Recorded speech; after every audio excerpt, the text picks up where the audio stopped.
$10 million gone. Like that. Poof. We're talking about a bank heist, but not the kind with ski masks and a getaway car. No, not at all. This was 1994. The internet was still finding its legs. And this heist, well, it was all digital. We're diving into a case today, straight from the FBI's vault, that shows just how vulnerable those early systems really were. A bite out of history. Hmm? $10 million hack. 1994 style. It's an incredible story. I mean, think about it. In '94, most people were still figuring out this thing called email, right? Dial-up modems, that awful screeching sound. In banks, they were just starting to dip their toes into online banking, computerizing those cash management systems. The systems that move millions, billions around the globe. Exactly. And security. Yeah. Well, let's just say it wasn't exactly top of mind. A recipe for disaster, maybe? Or in this case, a pretty genius heist. This wasn't just about the money, though, was it? Not even close. This was a wake-up call, a sign of things to come. The guy behind it all, Vladimir Levin. A programmer based in St. Petersburg, he saw an opening, a way to exploit those weaknesses that everyone else seemed to miss. And this wasn't some super sophisticated hack either, right? I mean, we're talking '94 technology here. It's almost quaint compared to what we see today. He went after the bank's telecommunications network, took advantage of vulnerabilities that back then were surprisingly common. Okay, hold on. You're saying this whole $10 million heist hinged on, what, a weak phone line? In a way, yes. And weak passwords, believe it or not. Back then, the importance of a strong password, not really on anyone's radar. That's wild. But once he's in, how does he actually get the money? It was a classic case of slow and steady wins the race. Levin, he took his time, transferring small amounts of money over several months to accounts all over the world. So he was basically playing a shell game with the bank's money, making it harder to track. Exactly. Money laundering, but on a global scale, thanks to the internet.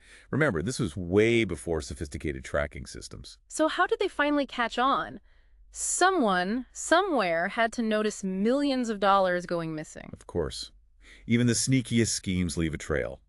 The bank's security systems eventually flagged the unusual activity, and that's when the FBI got called in. I bet they'd never seen a heist quite like this before. It was a whole new ballgame. The FBI, they were used to dealing with, well, criminals you could actually see, catch, put cuffs on. This was uncharted territory. The Wild West of the internet, right. So how do you even begin to track a guy like that? He's basically a ghost in the machine. This is where it gets really interesting. The FBI, they teamed up with the bank's security experts, and they literally followed the money, every digital breadcrumb, across borders through countless transactions. And those breadcrumbs led them to? A couple in San Francisco, the Korlakovas. They were acting as Levin's money mules, the physical link in this digital chain. So even the most tech-savvy criminal needs someone on the ground. What happened to them? They were caught by the FBI, and let's just say they decided to cut their losses. Turn state's evidence, huh? Bet that didn't make Levin too happy. Not at all.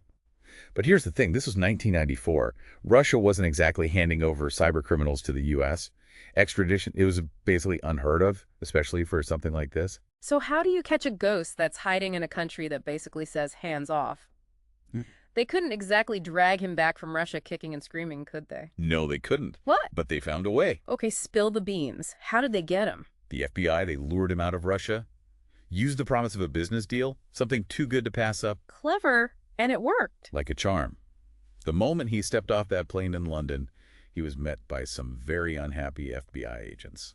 Game over. And straight to a U.S. courtroom, I imagine. Eventually, yeah. He was extradited, pled guilty in '98. So justice was served, but what about the $10 million? Did they ever get that back? That's the million-dollar question, isn't it?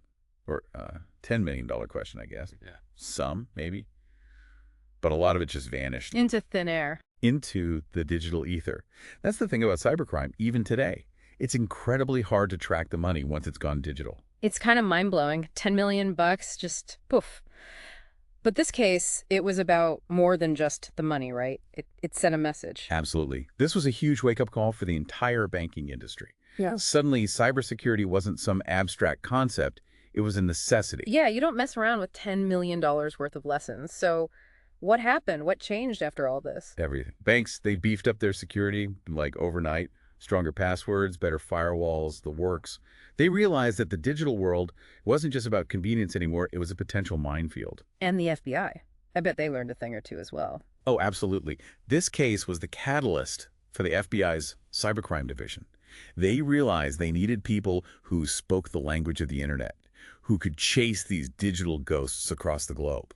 It really changed the game for law enforcement. It's amazing to think that something that happened back in '94, when most people were still figuring out how to turn on a computer, could have such a lasting impact. Right. It just goes to show the digital world, it might seem abstract, but it has very real consequences. And those consequences, they only get bigger as technology advances. And advance it does. I mean, we've gone from dial-up modems to, well, everything we have today in just a few decades. It makes you wonder, what will cybercrime look like in another 10, 20 years? It's a little unnerving to think about, isn't it? But the key takeaway here is that we can't afford to be complacent. We have to stay vigilant, keep learning, keep adapting. Because the bad guys, they certainly are. Truer words have never been spoken. Well, folks, there you have it. A deep dive into one of the most audacious heists in history. A heist that didn't involve a single getaway car, but did change the world as we know it. It was a fascinating case to revisit, that's for sure. It certainly was. Thanks for joining us, and be sure to tune in next time when we'll uncover another captivating tale from the vault of history.